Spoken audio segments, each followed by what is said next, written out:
Welcome to Jyotika मंत्रा। कैसे हैं आप सब? आई होप आप सभी खुश होंगे, स्वस्थ होंगे और मौज में होंगे। हाजिर हैं हम एक नई वीडियो के साथ, एक नए टॉपिक के साथ। लेकिन उससे पहले अगर आपने अभी तक मेरे चैनल को सब्सक्राइब नहीं किया तो मेरे चैनल को सब्सक्राइब करें और बेल नोटिफिकेशन को क्लिक करना ना भूलें, जिससे नए वीडियोज़ आप तक पहुँचते रहें।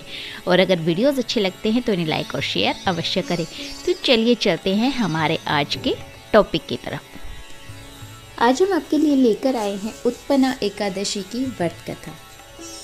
युधिष्ठिर कहने लगे कि हे भगवान, आपने हजारों यज्ञ और लाख गोदान को भी एकादशी व्रत के बराबर नहीं बताया, तो यह तिथि सब तिथियों में उत्तम कैसे हुई, बतलाइए। भगवान कहने लगे, हे युधिष्ठिर, सतयुग में मुर नाम का दैत्य उत्पन्न हुआ। वह बड़ा बलवान और भयानक था। उस प्रचंड दैत्य ने इंद्र, आदित्य, वसु, वायु, अग्नि आदि सभी देवताओं को पराजित करके भगा दिया। तब इंद्र सहित सभी देवताओं ने भयभीत होकर भगवान शिव से सारा वृतांत कहा और बोले, हे कैलाशपति, मूढ़ दैत्य से भयभीत होकर सब देवता मृत्यु लोक में फिर रहे हैं। तब भगवान शिव ने कहा, हे देवताओं, तीनों लोकों के स्वामी, भक्तों के दुखों का नाश करने वाले भगवान विष्णु की शरण में जाओ। वे ही तुम्हारे दुखों को दूर कर सकते हैं। शिव जी के ऐसे वचन सुनकर सभी देवता क्षीर सागर में पहुँचे।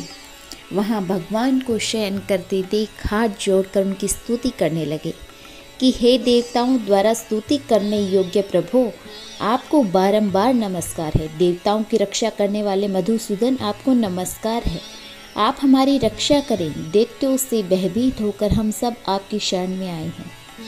आप इस संसार के कर्ता, माता पिता, उत्पत्ति और पालन करता और संहार करने वाले हो। सबको शांति प्रदान करने वाले हो। आकाश और पाताल भी आप ही हैं।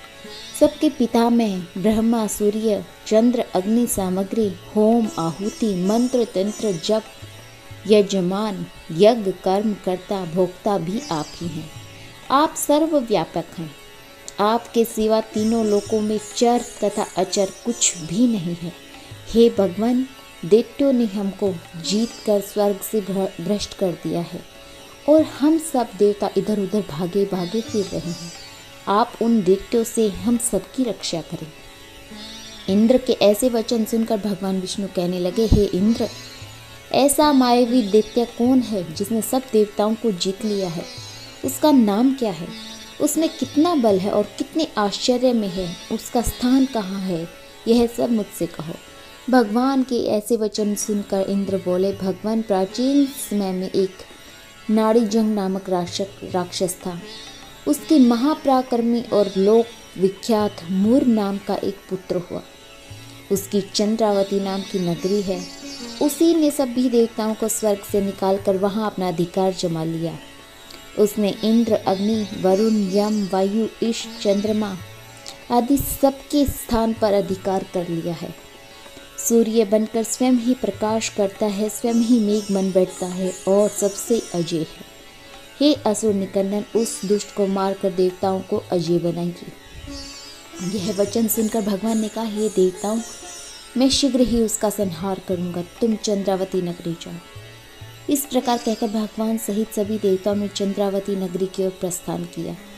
उस समय जब दैत्य मूर्त सेना सहित युद्ध भूमि में गरज रहा था, उसकी भयानक गर्जना सुनकर सभी देवता भय के मारे चारों दिशाओं में भागने लगे। जब स्वयं भगवान रणभूमि में आए तो दैत्य उन पर भी अस्त्र शस्त्र आयुध लेकर दौड़े। भगवान ने उन्हें सर्प के समान अपने बाणों से बीन डाला।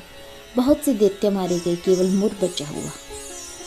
वह अविचल भाव से भगवान के साथ युद्ध करता रहा। भगवान जो भी तीक्ष्ण बाण चलाते, वह उसके लिए पुष्प सिद्ध होता। उसका शरीर छिन्न भिन्न हो गया, किंतु वह लगातार युद्ध करता रहा। दोनों के बीच मल्ल युद्ध भी हुआ, किंतु मुरु नहीं हारा। थक कर भगवान बद्रिकाश्रम चले गए। वहाँ हेमवती नामक सुंदर गुफा थी, जिसमें विश्राम करने के लिए भगवान उसके अंदर प्रवेश कर गए। यह गुफा 12 योजन लंबी और उसका एक ही द्वार था। विष्णु भगवान वहाँ योग निद्रा की गोद में सो गए। मोर भी पीछे पीछे आ गया और भगवान को सोया देखकर मारने को उद्यत हुआ। तभी भगवान के शरीर से उज्जवल कांतिमय रूप वाली देवी प्रकट हुई। देवी ने राक्षस मुर को ललकारा, युद्ध किया और उसे तत्काल मौत की घाट उतार दिया। श्री हरि जब योग निद्रा की गोद से उठे तो सब बातों को जानकर उस देवी से कहा कि आपका जन्म एकादशी के दिन हुआ है, अतः आप उत्पन्ना एकादशी के नाम से पूजित होंगे। आपके भक्त वही होंगे जो मेरे भक्त हैं। जय श्री हरि। ये थी उत्पन्ना एकादशी की व्रत कथा। हमें एकादशी वाले दिन, उत्पन्ना एकादशी वाले दिन इस कथा का अवश्य ही इसे सुनना चाहिए या फिर सुनाना चाहिए, इसका गान करना चाहिए। तो इसी के साथ हम करेंगे वीडियो का एंड। मिलेंगे बहुत जल्द एक नई वीडियो के साथ, नए टॉपिक के साथ। अगर आपको वीडियो पसंद आई हो तो लाइक और शेयर कर दीजिए, और अगर आपने अभी तक चैनल को सब्सक्राइब नहीं किया है, चैनल को सब्सक्राइब करना ना भूलें। मिलेंगे बहुत जल्द एक नई वीडियो के साथ। नमस्ते। आप सभी खुश रहें, स्वस्थ रहें, मेरी ब्लेसिंग आपके साथ है। नमस्ते।